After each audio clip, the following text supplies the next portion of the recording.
রাজ্যের মুখ্যমন্ত্রী ভার্চুয়াল পুজো উদ্বোধন করলেন। 31তম বর্ষে পদার্পণ করল কাকদ্বীপের ইয়ং ফাইটার্স ক্লাব। এবছরের চিন্তাভাবনা রাজবাড়ির আদলে পুজো মণ্ডপ, প্রতিমাতে সাবিকানার ছোঁয়া। পুজো উদ্যোক্তারা তাদের চিন্তাভাবনা চলতি সময়ের বিভিন্ন থিমের ছোঁয়াতে হারিয়ে যেতে বসেছে পুরানো দিনের কাপড়ের মণ্ডপ। আর সেই কারণেই এবছরের চিন্তাভাবনা রাজবাড়ির আদলে।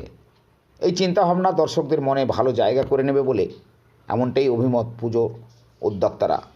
আপনাদের ওখান থেকে বললে আমরা এখান থেকে ইমিডিয়েটলি আপনাদের ছবিটা বড় করে পেতাম। আপনাদের ওখান থেকে একটু সাউন্ডটা আনমিউট করবেন। তুবা বেয়ান